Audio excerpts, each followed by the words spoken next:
Assalamualaikum warahmatullahi wabarakatuh. Perkenalkan, nama saya Pasiti Hopipa dari Prodi Perbankan Syariah semester 4 karyawan dari Universitas Islam Al-Ihya Kuningan. Di sini saya akan memaparkan materi dari mata kuliah Fikih Muamalah 2 tentang kafalah dan implementasinya di lembaga keuangan syariah. Untuk pengertiannya, kafalah di sini secara etimologi atau secara bahasa itu berarti penjaminan.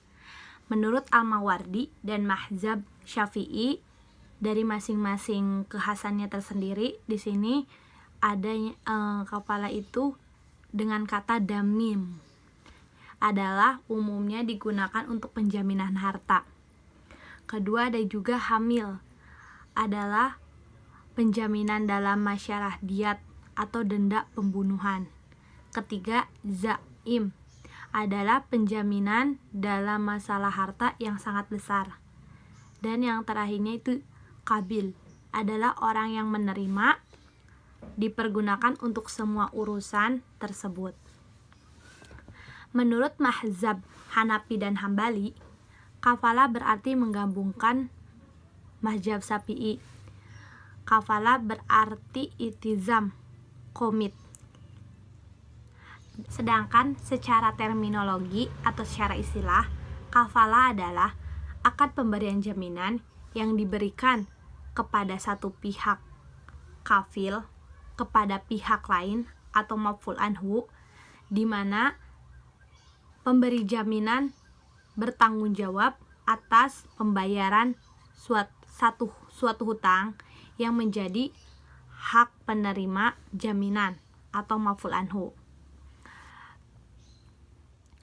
Menurut Syafi'i Antonio, kafalah adalah jaminan yang diberikan oleh penanggung kepada pihak ketiga untuk memenuhi kewajiban pihak kedua atau yang ditanggung.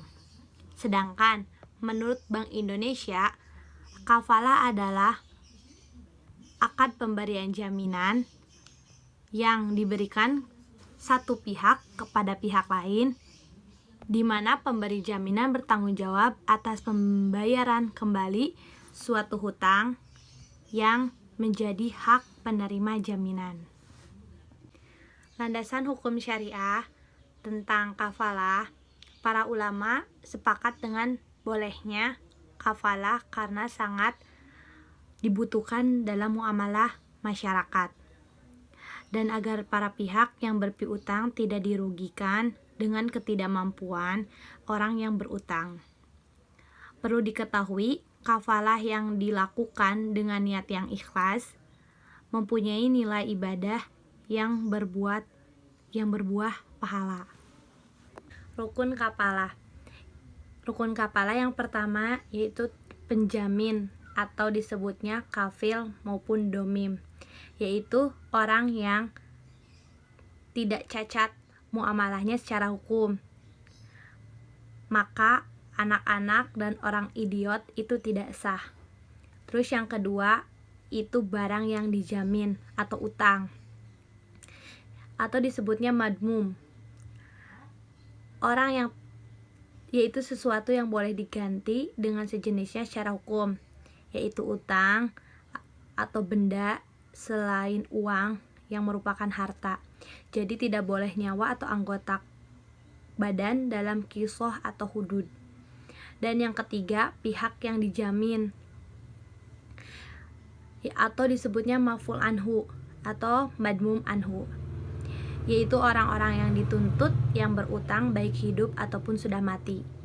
Dan yang terakhirnya itu sighot akad, yaitu ijab dari penjamin atau ijab kabul dari akad transaksi.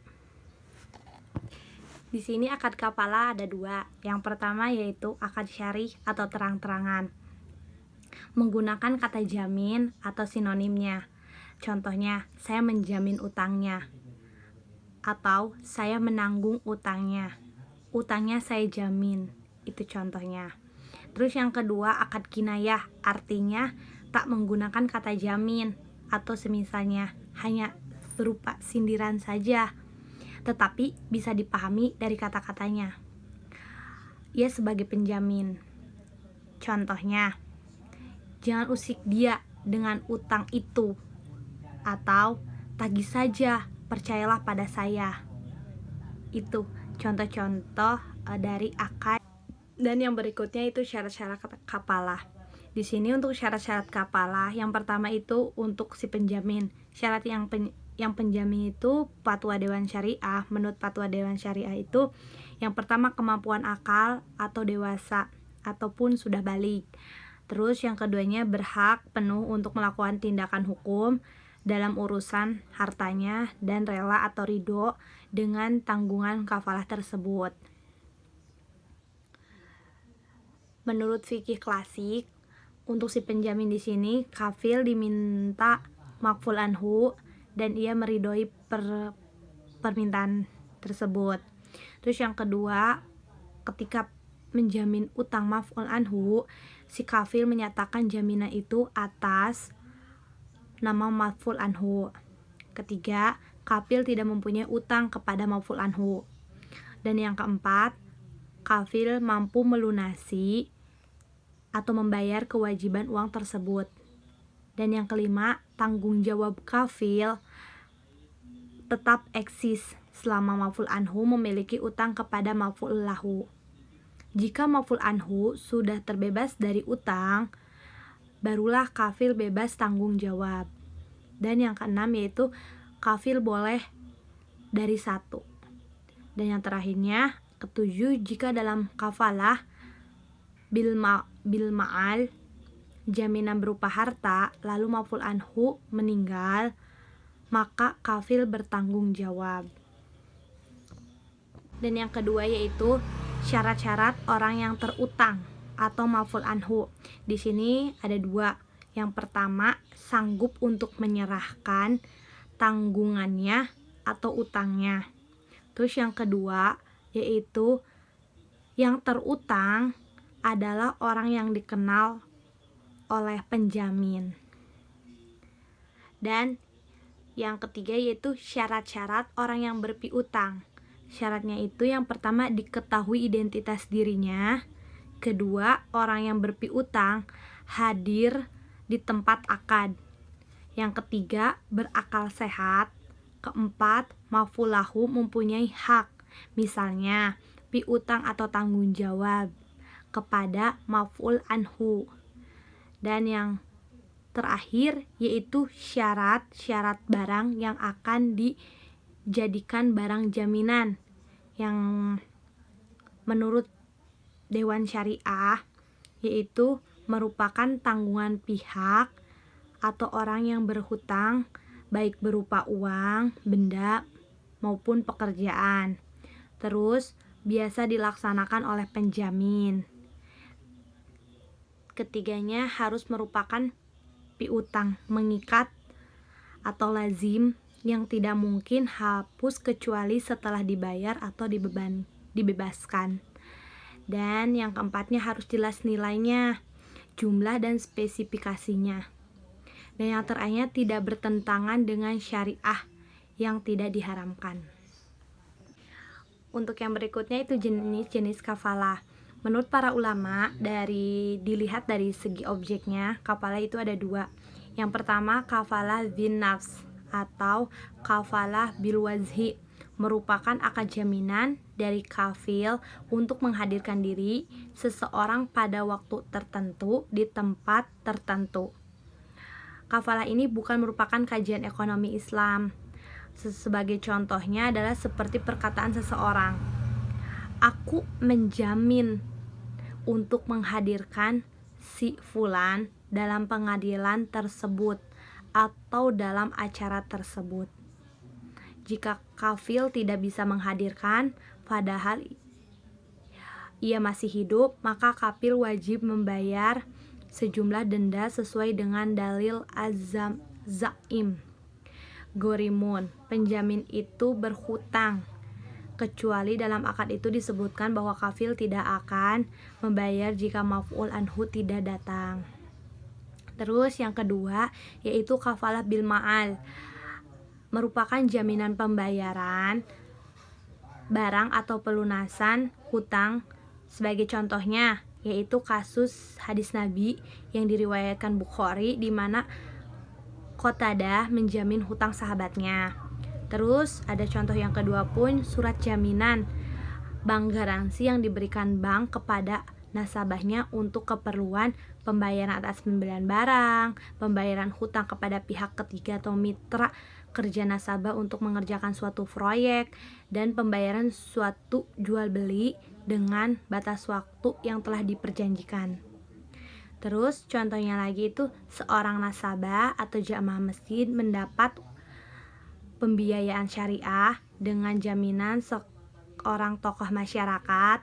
Adapun pokoknya dari jenis-jenis kafalah yang termasuk dari bagian kafalah bil ma'al yaitu ada kafalah bit taslim, yaitu merupakan jaminan yang diberikan dalam rangka menjamin penyerahan atas barang yang disewa pada saat berakhirnya masa sewa. Sebagai contoh, bank mengeluarkan surat jaminan untuk nasabahnya tentang pengembalian atau penyerahan barang sewa yang disewa kepada nasabah atau perusahaan leasing. Terus yang kedua itu kafalah munzazah, yaitu merupakan jaminan yang diberikan secara mutlak tanpa adanya perbatasan waktu tertentu. Ketiga, kafalah muqayyadah atau mulaqoh, merupakan jaminan atau kafalah yang dibatasi waktunya. Untuk pembahasan yang terakhir tentang kafalah yaitu aplikasi kafalah dalam transaksi perbankan. Dalam mekanisme sistem perbankan, prinsip-prinsip kafalah dapat diaplikasikan dalam bentuk pemberian jaminan bank dengan terlebih dahulu diawali dengan pembukaan fasilitas yang ditentukan oleh bank atas dasar hasil analisa dan evaluasi dari nasabah yang akan diberikan fasilitas tersebut. Transaksi yang dapat dikelompokkan dalam akad-akad kafalah yaitu sebagai berikut. Yang pertama, bank garansi dengan segala variansinya. 2. Letter of credit dengan segala jenis dan variansinya. Dan yang ketiga yaitu kartu kredit. Untuk bank garansi adalah suatu surat jaminan yang diterbitkan oleh bank untuk menjamin pihak ketiga atas penjamin permintaan nasabah sehubungan dengan transaksi ataupun kontrak yang telah mereka sepakati sebelumnya. Terus yang kedua yaitu letter of credit. Pada umumnya, instrumen letter of credit diterbitkan oleh bank akan membantu memperlancar transaksi perdagangan, ekspor atau impor atas antar negara karena letter of credit berperan sebagai jembatan penghubung, pengambil alihan resiko bagi masing-masing pihak terkait sehingga mereka merasa lebih aman untuk melakukan transaksi. Dan yang terakhir yaitu kartu kredit. Bank menjamin nasabah pemegang kartu untuk belanja tanpa uang cash kepada pihak ketiga, merchant, supermarket, hypermarket. Dan karena penjamin itu maka bank selaku kafil dapat menggunakan uzroh atau fee kepada nasabah. Mungkin itu saja yang bisa saya sampaikan perihal materi atau pemaparan kafalah. Kurang dan lebihnya saya mohon maaf. Terima kasih untuk perhatiannya. Saya tutup. Wassalamualaikum warahmatullahi wabarakatuh.